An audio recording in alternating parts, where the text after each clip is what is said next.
Okay, this issue gets super graphic, so before proceeding with this issue, I have to let these platforms know that this is just a comic book, okay? It's just a story, it's fiction, none of this is real, okay? So just chill out, don't take the video down, it's somehow for educational purposes, and yeah, Nemesis Part 3, let's get into it. Okay, so Part 2 ended with Nemesis being captured by Chief Morrow, and this issue picks up with Nemesis being transferred to a maximum security prison, and the prison guards are so nervous that they're literally sweating over his arrival. Inside the armored truck he's in, one of the guards asks why nobody's taken off his mask yet, and another guard replies it's because they think it's booby-trapped. Meanwhile, on the news, everyone is so happy and celebrating that Nemesis has finally been locked away, especially Chief Morrow, because now his wife and kids can be taken out of protective custody. After that, we go back over to Nemesis strapped to a restraint table while telling the guards that the restraints can't stop him and that Washington, D.C. is gonna suffer, and it's all Chief Morrow's fault for locking away his family many years ago. Then, while Chief Morrow proudly gives a speech on his latest bust, it's revealed that Nemesis's henchmen are already in the process of busting him out. One of the henchmen, named Johnny, who is an identity thief, is acting as one of the guards, and when Nemesis tells him to turn off the lights, shit hits the fan. Johnny kills all the other guards with his machine gun and frees Nemesis from his restraints.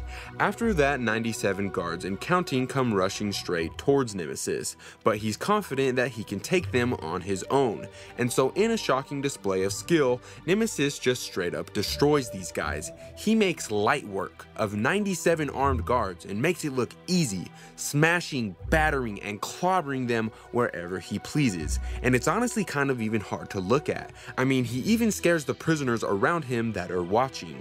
But after that, while finishing off the last guard, Nemesis commands one of his henchmen to release all of the prisoners. While walking out of the prison, Nemesis gives all of the prisoners their own car, and then says that he warned the police not to arrest him, but they didn't listen.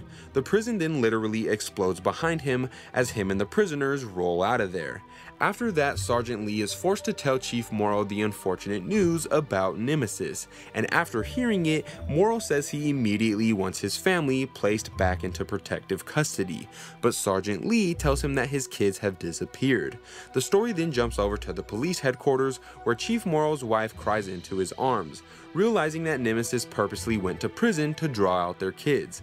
After that, Nemesis, who is on the phone line, basically forces Chief Morrow to humiliate himself by revealing his 3 big family secrets, and if he doesn't, he'll end his kids' lives, but if he does, he'll give them back. Morrow reveals that his first family secret is that his wife had an affair with his old partner because he was a bad husband. His second family secret is that his son is a part of the LGBTQ, and he thought his dad would hate him for that because they're Catholic, but thankfully his dad still loves him. And the third secret, also conflicting with his Catholic views, is that his daughter got pregnant and had an abortion without telling him.